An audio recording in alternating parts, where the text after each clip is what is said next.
Hi, I'm Graham. Welcome back to Man vs Film. We're going to be talking about this epic film right here, Krull, which has been released as part of the HMV Premium Collection, a movie series I've talked about before, and this is a favourite of mine. Now, just so you know, there'll be absolutely zero impartiality here. There will be a lot of bias because I love this film.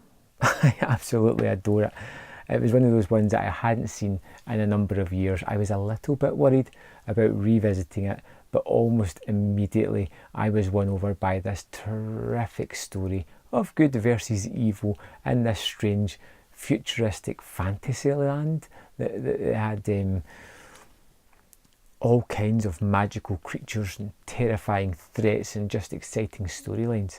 Now, Krull is all about this strange beast wizard type thing that flies this spaceship that lands on a world, and he starts to dominate this world. He steals a princess, and that has given us a hero who has to go on a quest to get her back.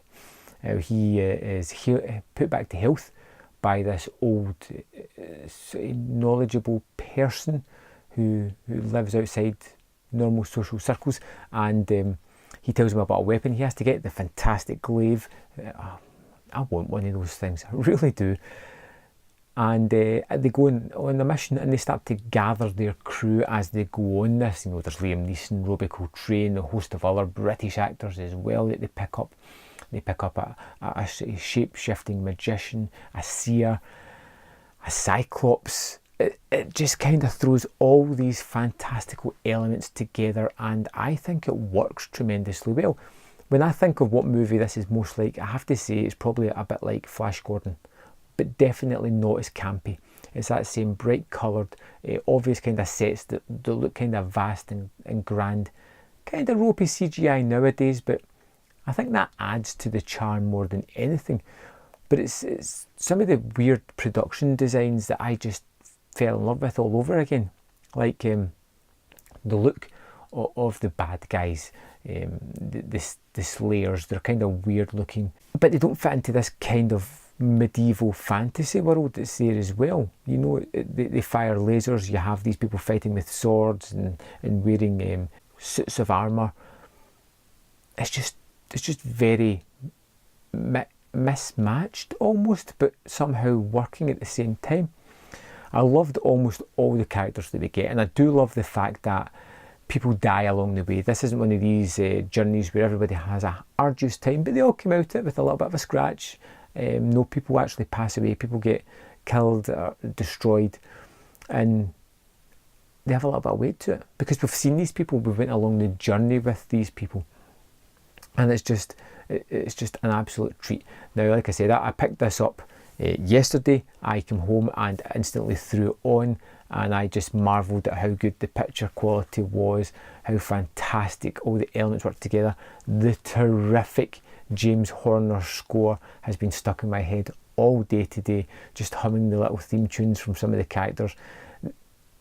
It just all comes together to create a science fiction fantasy movie that I really do wish had gotten sequels at some point, because I would love to have revisited this world.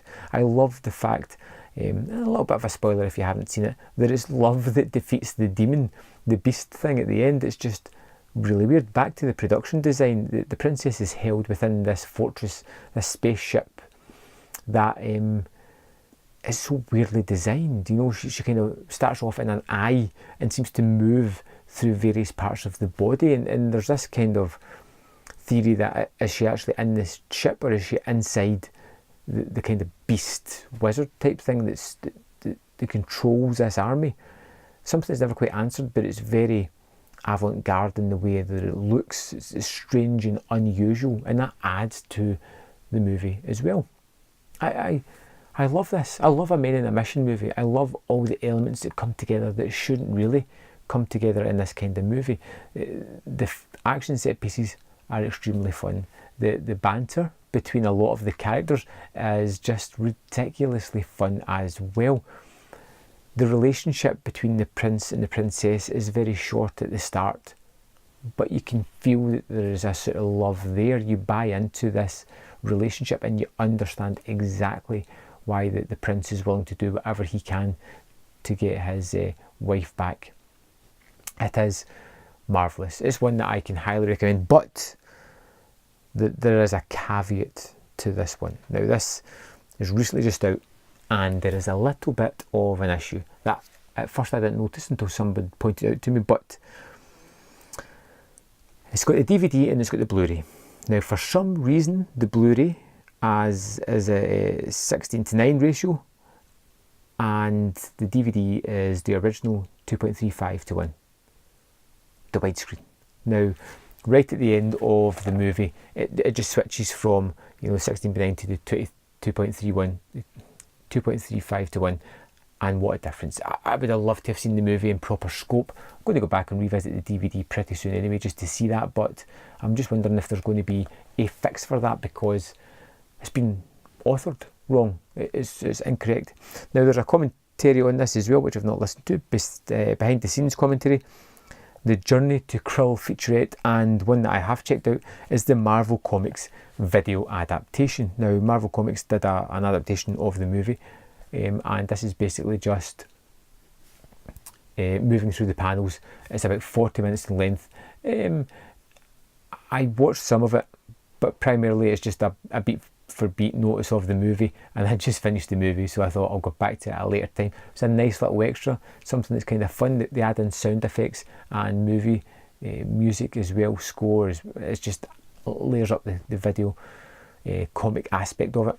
But yes, like I said, I love this movie. It is 80s. Some people say it's cheesy or a guilty pleasure. I won't even go that far. I will say that it's a damn fine movie. I love Krull. I want a glaive. I'd probably cut all my fingers off, so it's probably good that I don't have one. I like the idea of a glaive. We'll leave it at that. I'd love to know if you've seen Krull, if you've seen it recently. What is your lasting memory of it? Do you love it? Do you hate it? Let me know in the comment box below, and I'll see you next time. Man vs Film.